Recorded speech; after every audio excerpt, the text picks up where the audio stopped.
వెంట్రుకలు ఇస్తామని ఎక్కుతుంటారు. గోవిందా గోవింద, ఏడుకొండలవాడ వెంకటరమణ గోవింద. భుజాల మీద సంటి పిల్లలు, తల మీద పెట్టే అక్కడ ఉన్నటువంటి మంటపాల్లో పడుకుంటారు. జిర్రన చలిగాలి, ఒక్కడికి పడిశం పట్టదు, దగ్గు రాదు, జ్వరం రాదు. పుష్కరిణిలో స్నానం చేసి చందనం గుండుకి రాయించుకుని దర్శనం చేసి వచ్చిన ఒక్క లడ్డూ పట్టుకుని మూట కట్టుకుని ట్రంకు పెట్టులో పెట్టుకుని ప్యాసింజర్ ఎక్కి 18 గంటలు ప్రయాణం చేసి వాడి ఊరెళ్ళి పూజ చేసి నేను తింటాననకుండా అందులో ఇన్ని అటుకులు శనగపప్పు తెచ్చి కలిపి ఊరంతా ప్రసాదం పంచిపెట్టి తనింత నోట్లో వేసుకుని మురిసిపోయేవాడు ఒకడు ఉన్నాడు, లక్ష్మి. వాడి కోసం తిరుగుతూ ఉంటాను, ఆ భక్తుడి కోసం తిరుగుతూ ఉంటాను. నిజంగా వాడు ఉన్నాడు కొండ మీద. నేను సభాముఖంగా చెప్పడం ఏం బాగుంటుంది, కానీ పరమసత్యం చెప్తున్నాను మీతో. వాడు ఉన్నాడు, వాడు ఎదురు చూస్తూ ఉంటాడు, వాడు పలుకుతాడు. ఎక్కడి నుంచి మీరు పిలవండి వాడు పలుకుతాడు. ఆ ఆనందనిలయ విమానం దగ్గరికి, ఆ వెంకటేశ్వర స్వామి వారి దేవాలయం యొక్క రాజద్వారం దగ్గరికి వెళ్ళేటప్పటికే ఉన్నటువంటి పెద్ద గడప, ఆ గడప కింద ఉన్నటువంటి ఇనప గొట్టం, గొట్టానికి ఉన్న కన్నాలు, కన్నాల్లోంచి తమకు తాముగా కారుతున్నటువంటి నీళ్లు, రాజద్వారానికి అటూ ఇటూ కట్టిన చిన్న అరటి చెట్లు, లోపల ఉన్నవాడు సమస్త ఐశ్వర్యానికి అధిపతి అని చెప్పేటటువంటి శంఖనిధి పద్మనిధి చిన్న చిన్న విగ్రహాలు చూశాడు. ఆ ఎర్ర తివాచీ మీదకెళ్ళి నిలబడితే ఆ గొట్టంలోంచి వచ్చినటువంటి కన్నాలలోని నీళ్లు కాళ్ల కింద కడిగేశాయి. పెద్ద గడప, దాని మీద ఉన్నటువంటి ఇత్తడి పళ్ళె అన్ని చూశాడు. వంగి 2 చేతులతో ముట్టుకుని నమస్కారం చేసి ఇలా దాటాడు. ఇలా తలెత్తి పైకి చూస్తే కుడివైపు గోడ మీద అనంతాచార్యుల వారు విసినటువంటి గుణపం కనపడింది. ఆ గుణపం చూసి కొంచెం ముందుకెళ్ళి ఇలా ఎడం పక్కకి చూశాడు. వెంకటపతి రాయలు, అచ్యుతరాయలు, వరదాజీ అమ్మాణ్ణి ఇలా కుడివైపు చూశాడు.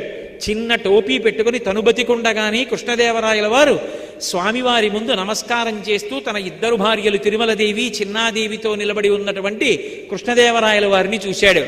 ఓహో, ఎంతటి ధన్యాత్ముడు రా అనుకున్నాడు. 2 అడుగులు ముందుకెళ్ళాడు. ఎడం పక్కన తులాభారం.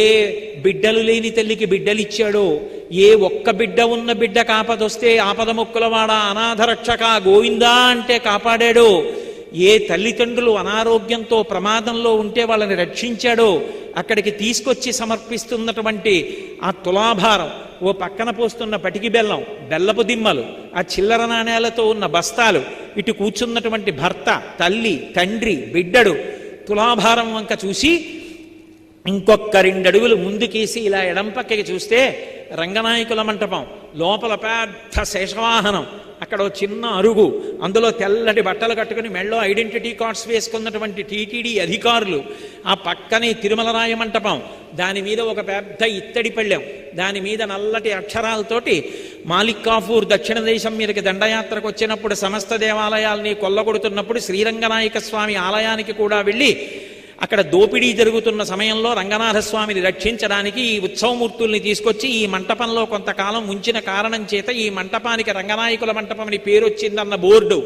అవన్నీ చదివి కుడిపక్కకి చూశాడు. స్వామికి ఊంజల్ సేవ జరిగేటటువంటి మంటపం, అనేకమైన అద్దాలు బిగింపబడి ఉంటుంది. ఇవి దాటి కొంచెం ముందుకెళ్ళాడు. మొదటి గడప కులశేఖరాల వారు పడి దగ్గర నించున్నాడు. పద్మపీఠం, దాని మీద ఆయన పాదాలు, ఆ పాదాల మీద పెట్టబడినటువంటి బంగారు తొడుగులు, ఆ పాదాలు, ఎవరైనా పాదాలకి కింద మంజీరాలు ఉంటాయి, పాదాలకి పెట్టిన మంజీరాలు కాకుండా మోకాళ్ళకి పాదాలకి మధ్యలో ఏటవాలుగా పెట్టబడినటువంటి పెద్ద పెద్ద అందెలు, వాటికి ఉన్నటువంటి చిరుగంటలు, ఆ పైన బలిష్టమైనటువంటి తొడలు, ఒంటి నిండా నగలు పెట్టుకున్న కారణం చేత పంచపూర్తిగా కనపడకుండా అక్కడక్కడ కనపడుతుంది.